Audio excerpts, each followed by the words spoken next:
Assalamualaikum warahmatullahi wabarakatuh. Di sini saya Najib Atantowi bersama rekan-rekan saya yaitu Mutiara Salsabila dan Yunika Widyaningsih akan membawakan materi fonemik. Fonemik sendiri terbagi menjadi 4, yaitu 1. Fonem, 2. Alofon, 3. Perubahan fonem, 4. Fonem dan grafem. Yang pertama, fonem. Satuan bunyi bahasa terkecil yang fungsional dan dapat membedakan makna kata. Identifikasi fonem.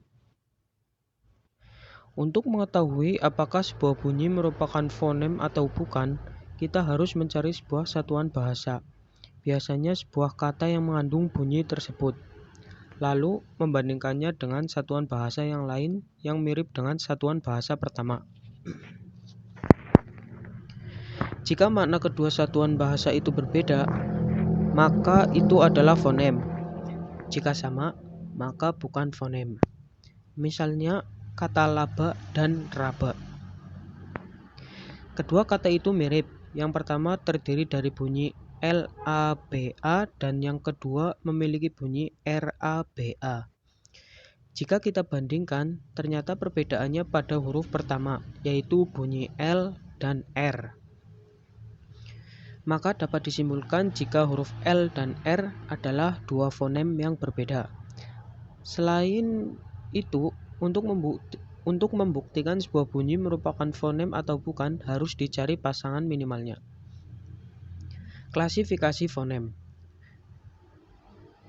Seperti dalam bunyi, pada fonem ada fonem vokal dan fonem konsonan.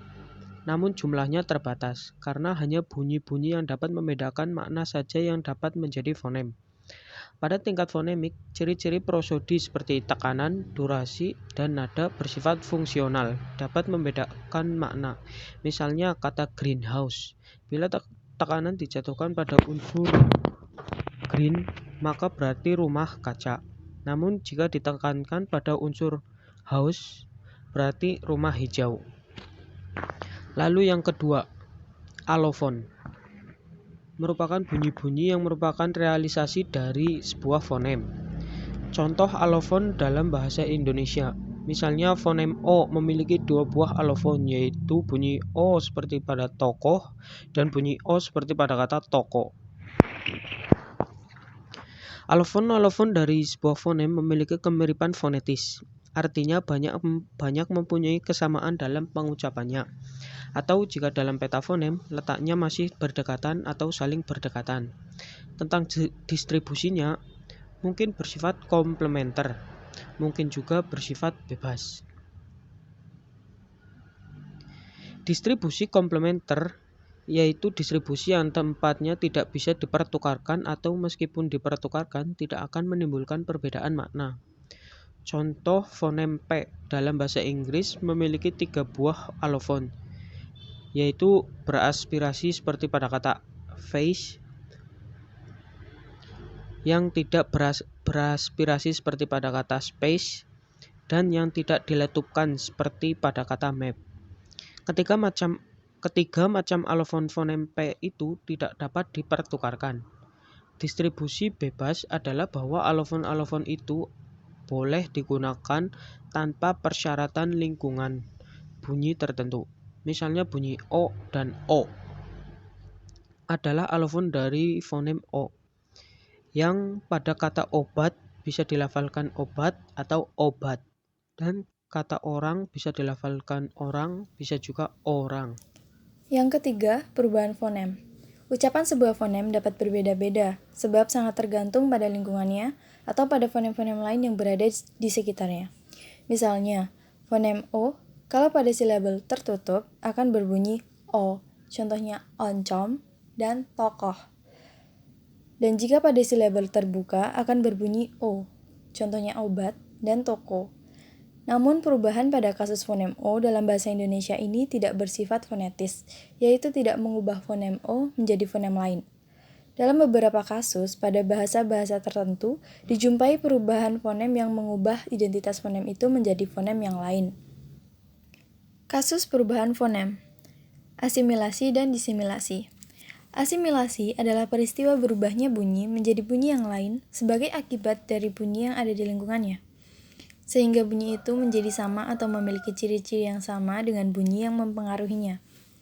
Misalnya, kata Sabtu dalam bahasa Indonesia lazim diucapkan Sabtu, di mana terlihat bunyi B berubah menjadi P sebagai akibat pengaruh bunyi T.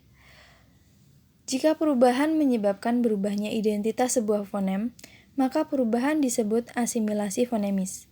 Namun, jika perubahan tidak menyebabkan berubahnya identitas sebuah fonem, maka disebut asimilasi fonetis. Kemudian berikutnya, asimilasi progresif, yaitu bunyi yang diubah terletak di belakang bunyi yang mempengaruhinya. Contoh, mit der Frau dibaca mit der Frau. Bunyi D berubah menjadi T akibat pengaruh bunyi T pada kata di depannya.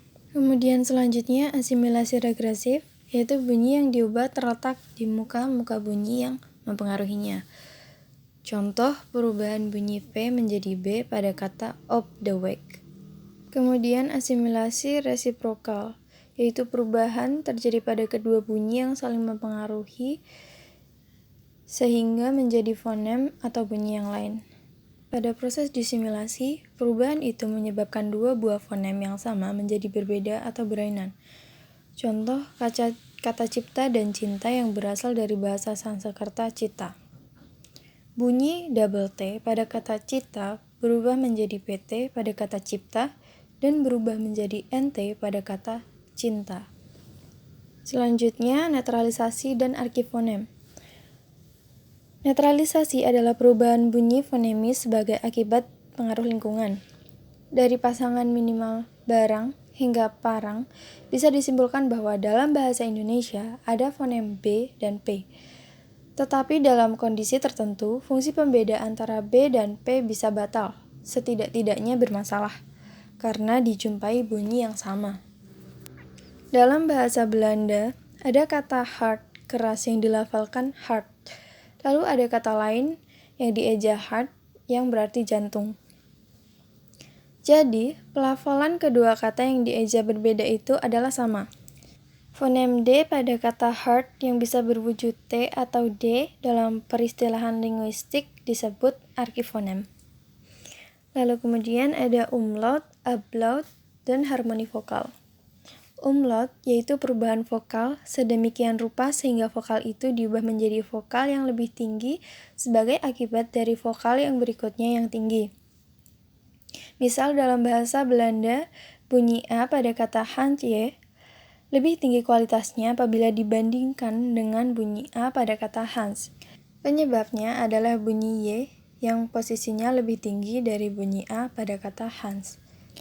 Kemudian ablaut adalah perubahan vokal yang ditemukan dalam bahasa-bahasa Indo-Jerman untuk menandai berbagai fungsi gramatikal. Misal dalam bahasa Jerman, vokal A menjadi A untuk mengubah bentuk singularis menjadi bentuk pluralis. Seperti pada kata Haus, rumah, menjadi Hausa, rumah-rumah. Perubahan bunyi yang disebut harmoni vokal atau keselarasan vokal misalnya terdapat pada bahasa Turki. Contoh kata at, kuda, bentuk jamaknya adalah atral, kuda-kuda. Bunyi A pada bentuk tunggal menyebabkan bentuk jamaknya juga berbunyi A. Kemudian ada kontraksi. Dalam percakapan, seringkali penutur menyingkat atau memperpendek ucapannya. Misalnya, kata tidak tahu diucapkan tidak tahu. Yang itu tadi diucapkan tu tadi. Kata shall not menjadi shan. Dalam pemendekan yang dapat berupa hilangnya sebuah fonem atau lebih, ada yang berupa kontraksi. Nah, dalam kontraksi, pemendekan itu menjadi satu segmen dengan pelafalannya sendiri-sendiri. Lalu ada metatesis dan epentesis. Proses metatesis adalah mengubah urutan fonem yang terdapat dalam suatu kata. Misalnya, Dalam bahasa Indonesia, selain bentuk sapu, ada juga bentuk apus, usap, puas, dan suap. Kemudian, dalam proses epentesis, itu sebuah fonem tertentu biasanya yang homogen dengan lingkungannya disisipkan dalam sebuah kata. Misalnya, ada kata sampi di samping sapi, dan ada kata kampak di samping kapak. Selanjutnya mengenai fonem dan grafem. Seperti yang sudah dijelaskan di awal tadi, jika fonem adalah satuan bunyi terkecil suatu bahasa yang berfungsi untuk membedakan makna. Nah, sedangkan grafem adalah sistem pelambangan bunyi, atau dengan kata lain, grafem itu adalah huruf. Kemudian, berikut ada daftar mengenai fonem, alofon, grafem beserta contohnya. Ini dalam bahasa Indonesia. Di sini misalnya ada grafem E. Nah, grafem E ini bisa digunakan untuk melambangkan dua buah fonem yang berbeda, yaitu fonem E dan fonem E. Lalu, grafem O. Grafem O ini bisa melambangkan fonem O yang memiliki dua buah alofon. Yang pertama yaitu bunyi O seperti pada kata bakso, lalu bunyi O seperti pada kata tokoh. Selanjutnya, misal grafem D bisa digunakan untuk melambangkan fonem D yang memiliki dua buah alofon atau bunyi. Yang pertama yaitu bunyi T seperti pada kata jihad, yang kedua yaitu bunyi D seperti kata dari. Untuk lebih jelasnya, teman-teman bisa membaca di buku linguistik umum oleh Abdul Khair pada halaman 138 dan 139. Lalu yang terakhir ada catatan mengenai fonem dan grafem.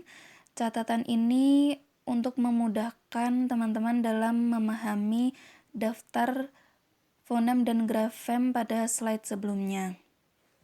Ya, jadi yang pertama, grafem E dipakai untuk melambangkan dua buah fonem yang berbeda, yaitu fonem E dan fonem E.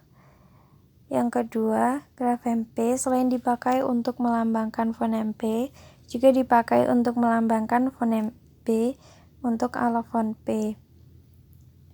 Yang ketiga, grafem V digunakan untuk melambangkan fonem F dan beberapa kata tertentu. Yang keempat, grafem T selain digunakan untuk melambangkan fonem T, digunakan juga untuk melambangkan fonem D untuk alofon T. Yang kelima, grafem K selain digunakan untuk melambangkan fonem K, digunakan juga untuk melambangkan fonem G untuk alofon K yang biasanya berada pada posisi akhir. Yang keenam, grafem N selain digunakan untuk melambangkan fonem N, digunakan juga untuk melambangkan fonem N pada posisi di muka konsonan J dan C. Yang ketujuh, gabungan grafem masih digunakan. NJ untuk fonem N, NY untuk fonem N, KH untuk fonem X, SY untuk fonem Sh. 8. Bunyi glottal stop sebagai alofon dari fonem K. Jadi, dilambangkan dengan grafem K. Sekian presentasi dari kelompok kami. Semoga penjelasan kami tadi bisa dipahami oleh teman-teman. Terima kasih atas perhatiannya. Wassalamualaikum warahmatullahi wabarakatuh.